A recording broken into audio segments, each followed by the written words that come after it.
fait du coup ici on est là pour faire des chantiers de dévégétalisation. Donc en fait ça consiste à enlever la végétation qui pullule sur l'îlot, donc principalement les saules et les peupliers.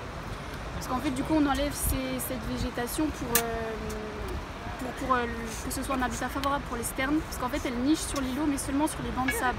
Donc en fait s'il y a trop de végétation, ça va pas être un habitat favorable pour elles, pour leur nidification, et du coup elles ne vont pas aller sur cet îlot pour faire leur couvée et faire leurs œufs en fait. Donc voilà, donc c'est ce qu'on fait pour la saison prochaine, pour que ça redevienne un habitat favorable pour ces oiseaux. D'accord. Voilà.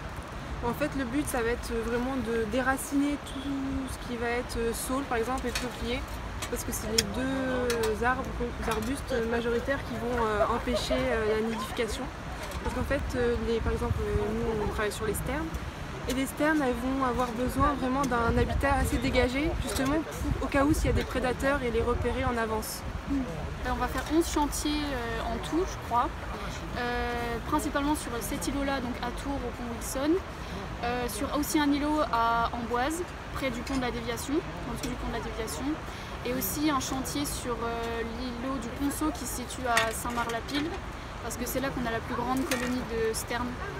La population a au moins été divisée par 3 voire 4, je crois, en l'espace de 4 ans à peu près. Et notamment à cause des crues et du dérangement humain. Ouais. Parce qu'il y a pas mal de canoës qui passent à ces endroits-là. Et donc les personnes ont tendance à vouloir s'arrêter sur des îlots, sauf que depuis quelques années, là, on met en prévention des panneaux pour informer quels îlots sont justement interdits de déranger les sternes. Ouais. Voilà, donc c'est des panneaux rouges qu'on met en début de saison et qu'on retire en fin de saison. Donc c'est pour informer et sensibiliser le public au dérangement. Oui.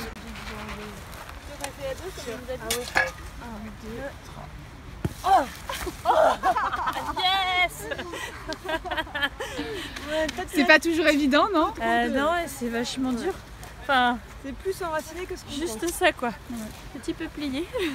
C'est la première fois que vous participez au chantier? Oui. Ouais. Ouais. Qu'est-ce qui vous a motivé? Donner un coup de main, j'ai un peu de temps libre et la protection de la nature des oiseaux. C'est ça qui m'a appelé tout de suite les oiseaux. Ouais, voilà. Et vous avez déjà entendu parler justement de LPO? ces sternes et de ces problématiques qu'il y a Je les observe quand je voyage, quand je bouge, quand je me promène, mais après non, pas du tout. C'est vraiment le hasard du hasard qui a fait que je suis tombée sur la page, et quand j'ai vu ça, je dis ah ouais, je veux bien essayer et m'inscrire, on verra ce que ça donne. Voilà, je viens d'arracher mon premier arbre.